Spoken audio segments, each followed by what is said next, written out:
Hi guys, Namaste. My name is Dr. Sandhya Ramanathan and I'm a GP in Auckland, New Zealand. Today, I just wanted to go through with you the principles of management of a suspected or confirmed mild case of COVID-19 and the equipment that you should keep at home should the need arise for you or any of your family members as we navigate through this COVID-19 pandemic. Now, the first most important piece of equipment that you can get, particularly if you're living in a city where access to hospital level care is difficult, and is a simple medical device called a pulse oximeter. This pulse oximeter is widely available and it's relatively affordable. Now this device, when you use it to monitor the oxygen saturation levels in your blood every day as you are fighting the infection, will go a long way in providing reassurance that you are okay to be managed at home and you don't need to go to hospital. So I'll just show you how to use this device. You just switch it on. Okay, it normally has some batteries that it comes with that you put in the back. Then you just slot your index finger into the oximeter and it shines a light and determines what the oxygen saturation level is at the moment in your blood, and it looks like mine is not doing too bad at the moment. It's 100% and the number below is my pulse rate. Okay, so this is a very important device that you can invest in to make sure that your family stays safe. The normal range is between 95 and 100. If your oxygen saturation is falling below 93, and if it's associated with shortness of breath, it is an indication as well that you definitely need to get some urgent medical advice. The other simple pieces of equipment I'd like you to stock up in your house, a packet of large balloons, and I'll explain to you this in a minute. The other thing is also a straw. It can be a reusable straw, plastic straw, paper straw, anything will do. Now, if somebody in your family is to come down with symptoms suggestive of COVID and you can't get a test, that's okay. No need to panic. We know what we can do to basically get the best possible outcome if you carefully follow what I go through in this video. Another thing I'd like to request at the outset of this video is if you can please, I humbly request, watch this video till the end. It will provide a lot of useful information, and please share it with as many of your family and friends as you can as possible, because in doing so you will be saving lives. Now, the first principle of management of this condition at home is priming your immune system. Now, our immune system is our first port of defense in fighting any infection, and COVID-19 is no different. So it's very important that we have a good diet that is rich in real food, colorful vegetables and fruit, and minimize any junk, processed foods and alcohol or fizzy drinks, etc. Also, you need to stay well hydrated with water, and you need to remain calm, because this is an issue where your mind will very much determine what will happen to your matter or to your body. So it is very important that you stay calm, and these breathing exercises that I'll be showing you later will also help you do that.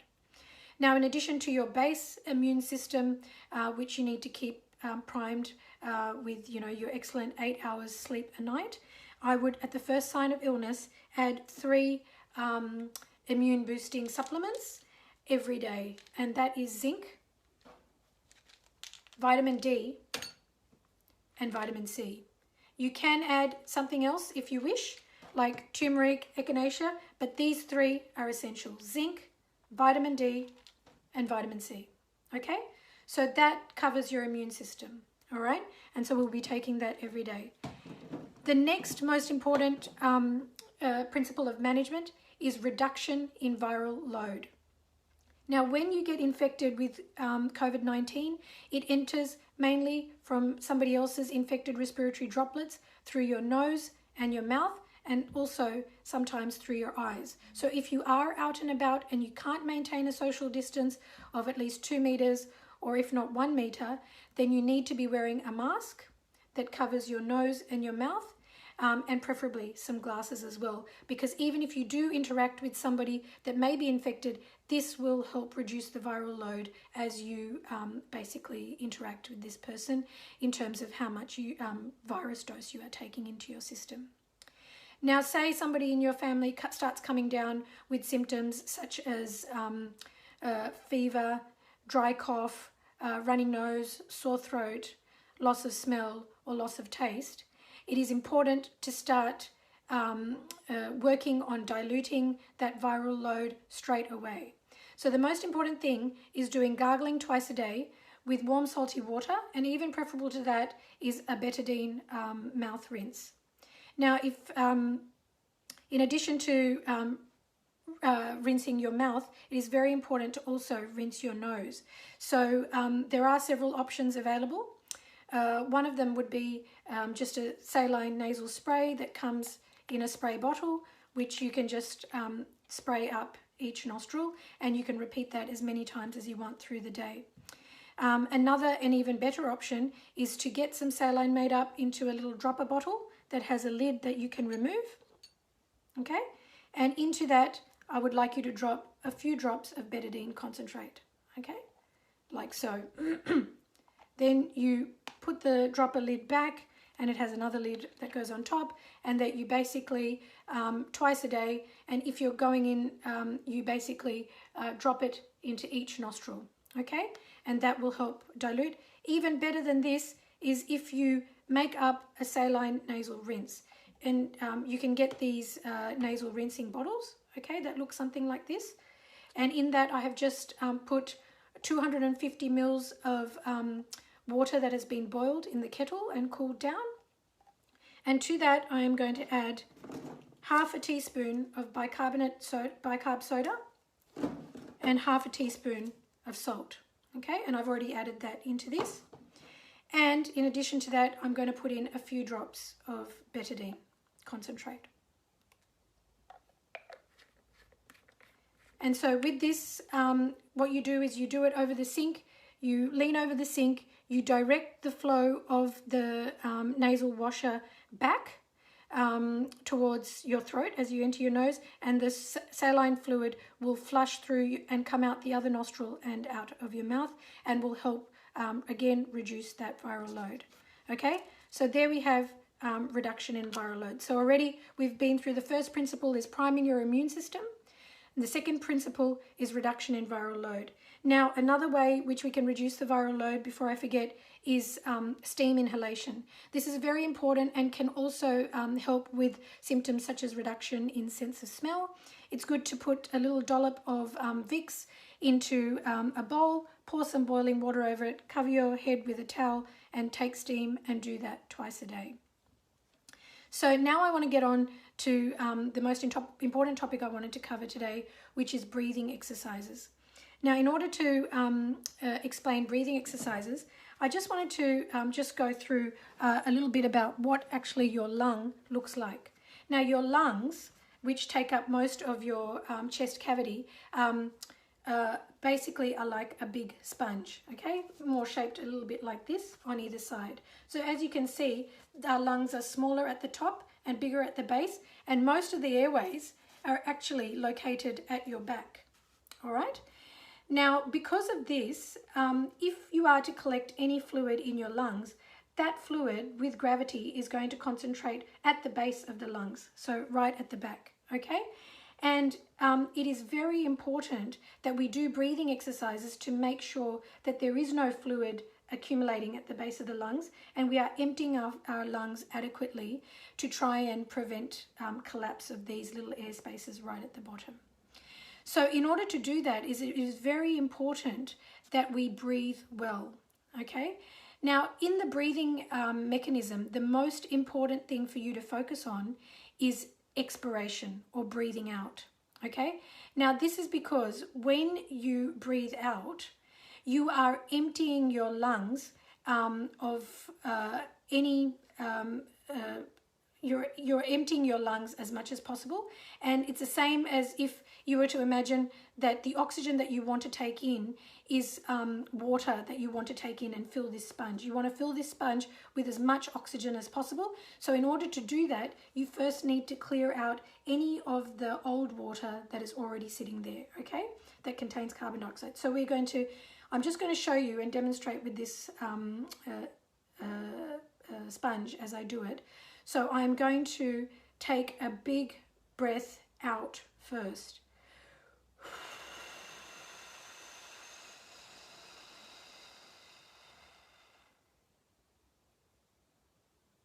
I'm going to hold it there.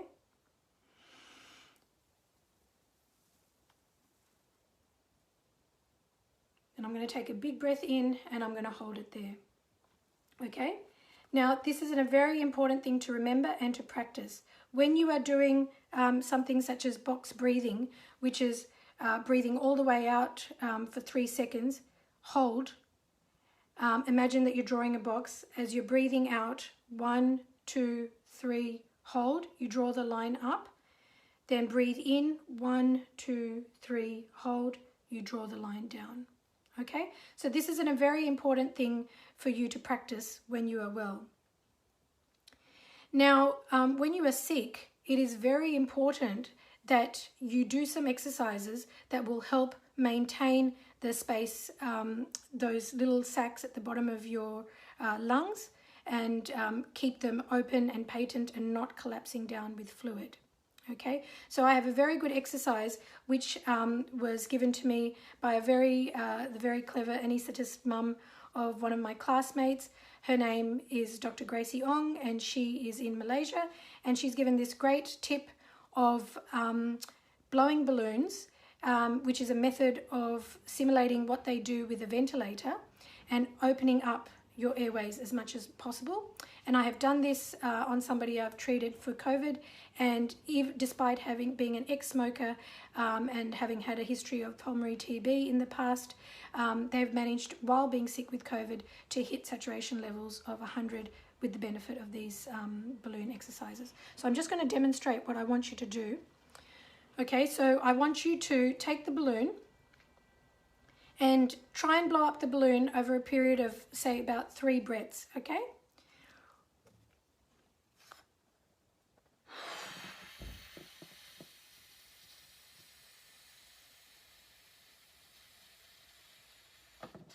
Okay, that's 1 breath.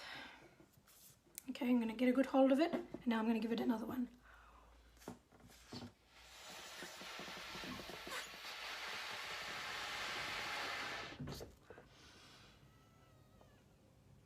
And 1 more.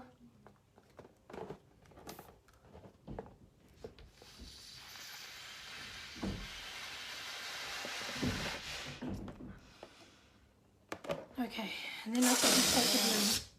And now let's just check how my oxygen saturation is doing. And I'm sure it's improved, because that was a lot of effort. So basically what you're doing there is you're blowing out against resistance. That is a very good way to keep your airways patent. And there you have, I've just hit 100. Okay, now if you find that it's quite difficult, if you have elderly family members and they find it quite difficult to blow a balloon, you can pretend you are blowing a balloon, so they can just, pretend they have an imaginary balloon and just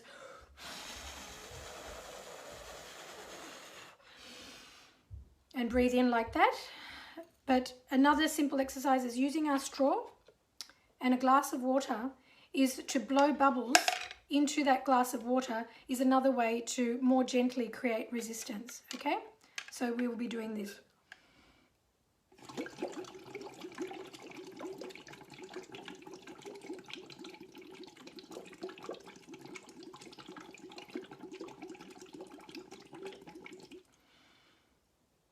And this is another very good way and a good exercise to do. And I would suggest that you would do these exercises seated, and you would do these several times a day and recheck your oxygen saturations. Now, in addition to these exercises, the other extremely important thing is your posture. Now, to demonstrate that, I've got my beautiful doll, Rani. and a little cushion. Now, as I explained to you, the lungs are mainly, most of the airways are mainly situated at the back. So if we are to lie down for prolonged periods of time, what's going to happen is those airways, which are mainly located at the back, are going to get squashed and more likely to collapse. So when you are sick, it is very important, and it's good to start doing this when you're feeling well, is to sleep on your front. Now, you might think that that's very uncomfortable, and if you have the pillow under your head this way, it is going to be uncomfortable. But if you rotate the pillow long ways and you sleep with it under your chest, as you can see, Rani is able to fully expand her chest at the back. And I've had another case where a lady in her 70s was having saturations at 92, and she couldn't have access to any hospital beds, but just by sleeping at night on her tummy, she was able to bring her saturations back up to a safe level. So this is a very, very important thing. If you are sick, you are not meant to spend prolonged time lying on your back, and it's preferable to lie on your front, which is what they call a prone position, and it's what they're using in hospitals and also in ventilating these patients. It is also very important to get medical advice, even if it's virtual, at the onset of your symptoms, because I know in some countries they have protocols for simple antibiotics which they can prescribe, which are most effective if they've taken early, and most of these simple can be taken by most people even if they have underlying conditions. One of them is azithromycin, 500 milligrams once a day for 5 days, and some countries are adding in hydroxychloroquine as long as the patient's ECG is normal and they have no other medical problems. But again, that would only be done with somebody medical overseeing it. But the important thing is to stay calm. And if you do these 3 things, I'll just reiterate, they were boosting and priming your immune system. Number 2 was reduction in viral load. And number 3 was breathing exercises and maintaining a close eye on your saturations every day, at least for the first 14 days of the illness, and making sure that it stayed above between 95 and 100. Then you can be very happy that you will be fine and you will make a full recovery. If you need, what I will do is I will, that is quite a lot of information I've covered, but I will keep a brief description in the description box below. And just remember that there will be light at the end of this tunnel, that if you use the knowledge that we have gained over the last 6 months and you practice these things, you have a very good chance of making a full recovery and you will not need hospital level care. So please take all the adequate precautions to not get infected in the first place, and please stay healthy and stay safe. Thank you.